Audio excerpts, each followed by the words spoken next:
دوستو یاد رکھنا، تگڑا اور مضبوط جوان پتہ کون ہوتا ہے؟ جس کی نظریں پوری طرح اس کے کنٹرول میں ہوں۔ یہ علامت جوانی ہے۔ جس آدمی کا پوری طرح، دو لوگ دنیا میں کبھی کوئی کارنامہ سر انجام نہیں دے سکتے، ایک جو حرام کھاتا ہو، ایک جس کی نظر ناپاک ہو۔ محمد بن قاسم جب یہاں آئے تھے نا، تو ایک دن بڑے پریشان تھے، تو ایک بزرگ کہنے لگے آپ کیوں پریشان ہیں؟ کہنے لگے راجہ دہر سے مقابلہ ہے اور ہماری فوج تو سندھ کے رستے بھی نہیں جانتی، زبان بھی نہیں جانتی، لڑیں گے کیسے؟ 2-4 دن کے بعد ان بزرگوں کی دوبارہ محمد بن قاسم سے ملاقات ہوئی تو بڑے خوش تھے۔ کہا اب آپ کیوں خوش ہیں؟ کہنے لگے وہ میرا مقابلہ نہیں کر سکتا، میں نے تحقیق کر لی ہے۔ کہا کیوں؟ کہنے لگے نظر کا گندہ ہے، اور جو نظر کے گندے ہوتے ہیں وہ میدانوں میں ٹھہرا نہیں کرتے۔ میدان کے لیے نکلنے کے لیے پاک جوانی کی ضرورت ہوتی، تطہیر مزاج ہونا ضروری ہوتا ہے، پاکیزہ افکار اور سچی اور سچی ستھری سوچوں کا ہونا ضروری ہوتا ہے۔ اس لیے فرمایا کہ میرا مقابلہ نہیں کر سکتا۔ حضرت عبداللہ ابن حذافہ کمرے میں تھے، تو وزیر کی بیٹی اندر سجی سنوری پہنچ گئی۔ جیسے ہی آپ نے اس کفر کی چال کو دیکھا تو تیمم کر کے نفل شروع کیے۔ وہ ساری رات بیٹھی رہی، رب کا بندہ ساری رات عبادت کرتا رہا۔ عبادت بڑا سہارا ہے، مصلی بڑا سہارا ہے اللہ کے بندوں۔ صبح دروازہ کھولا، وزیر نے اپنی بچی سے پوچھنا چاہتا تھا رزلٹ کیا نکلا، تو وہ کہنے لگی پیچھے ہٹ جا، اب تیرا میرا تعلق کوئی نہیں، میں نے نبی پاک کا کلمہ پڑھ لیا۔ اس نے کہا میں نے بھی زمانہ دیکھا ہے، پر یہ کیا لوگ ہیں، کستوری کے بنے ہوئے، سندل سے دھلے ہوئے، کہ میں ساری رات کمرے میں رہی اور 100 اور 1000 آدمی جس جوان کا مقابلہ نہ کر سکے، اتنا طاقتور جوان کمرے میں رہا اور اس نے نظر اٹھا کے نہ دیکھا۔ او کچا رنگ للاری والا جڑا چڑھدا تے لیندا رہندا ہے، اے عشق تیرے دا رنگ محمد چڑھیا پھر نہیں لیندا۔ میں کہا ایک دفعہ نظر اٹھا کے نہیں دیکھا، کمال ہو گئی۔ اتنے بڑے لوگ، اتنی بڑی سعادت مندی، فیروز بختی، معاملہ فہمی حد ہو گئی۔ اللہ اکبر۔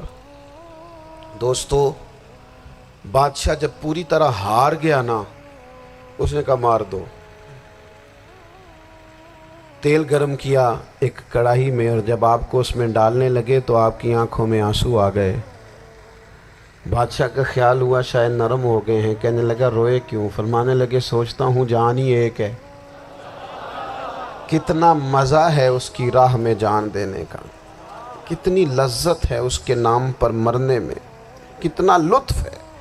جے تو چڑھیا اتے دار بھی نہیں، تے جے تو وکیا عشق بازار بھی نہیں، تے ایڈا سستا سودا پیار بھی نہیں، تے ایڈا سستا لبدا یار بھی نہیں۔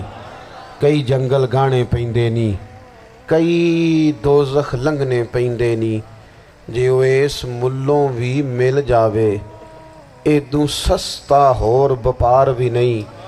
تے کچھ سمجھ نہ آوے لوکاں نوں وہ کادے نال شہید کرے، ڈٹھی یار دے ہاتھ تلوار بھی نہیں، پر او دا خالی جاندہ وار بھی نہیں۔ کہنے لگے ایک جان ہے نا، تو دل کرتا ہے ہزاروں ہوتی تو ایک ایک کر کے محبوب کے نام پہ قربان کرتا، جب میرے پاس ہے ہی ایک، کروں کیا؟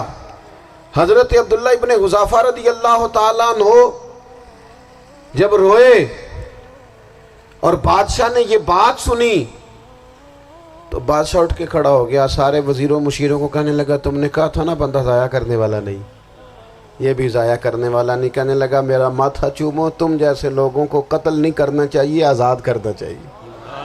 عزیز اپنی زندگی سے نا یہ بہت زیادہ ہرس، ہوس، طمع، اور یہ کسی بات کی بھی ہو، ہرس صرف پیسوں کی نہیں ہوتی ہے، شہرت کی بھی ہوتی ہے، یہ بیماری انسان کو اقتدار کی بھی ہوتی ہے، تعریف کی بھی بیماری ہوتی ہے، یہ سارے نقص ہوتے ہیں لوگوں کو، اور معاذ اللہ بعض جبوں کبوں کے اندر بھی ہوتے ہیں، وہاں بھی پنپتے ہیں۔ اپنی زندگی جب تک اس سادگی میں نہیں لاؤ گے جو رسول پاک نے عطا فرمائی ہے، جب لوگ آسانیوں میں پوری طرح الجھ گئے تو پھر وہ دور ہوئے اور کفر چڑھ گیا۔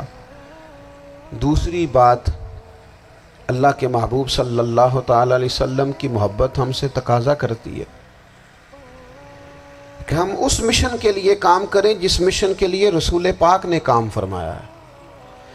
ہم سارے کام بڑے مضبوطی سے، سوچ سمجھ کے، تدبر سے، حکمت سے، تقاضوں کو مد نظر رکھتے ہوئے کرتے ہیں سارے کام۔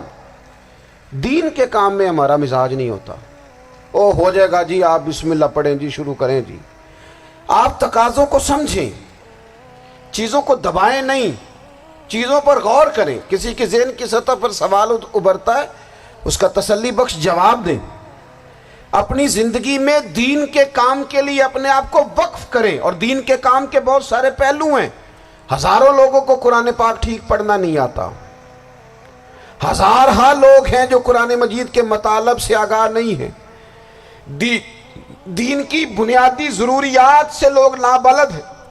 میں آپ کو کس طرح یہ بات سمجھاؤں کہ ہزاروں کی تعداد میں طلاقیں اس لیے ہوتی ہیں کہ مردوں کو طلاق کے مسئلے نہیں آتے، انہیں پتہ نہیں ہے کہ مجھے حقوق زوجین کے معاملے میں کیسے چلنا۔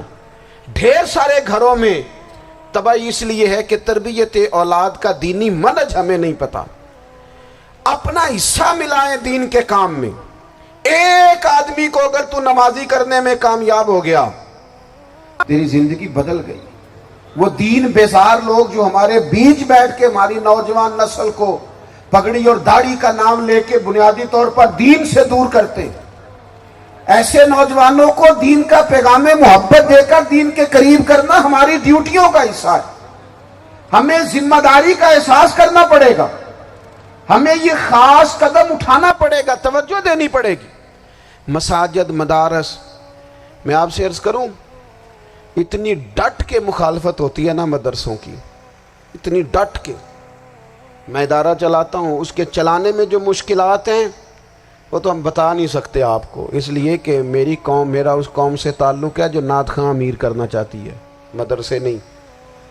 ہاں، نقیب خطیب پیدا کرنا چاہتی ہے، شعر و شاعری کی زندگی کو پروان چڑھانا چاہتی ہے۔ فقط ہمارا ان لوگوں سے تعلق ہے جو لاکھوں کروڑوں روپیہ محافل پہ لگائیں گے، اور قاری صاحب بیچارے اگر مسجد کا کوئی ہونے والا کام کسی وقت بتا دیں گے تو وہ بڑی مشکل آ جائے گی ان کے لیے۔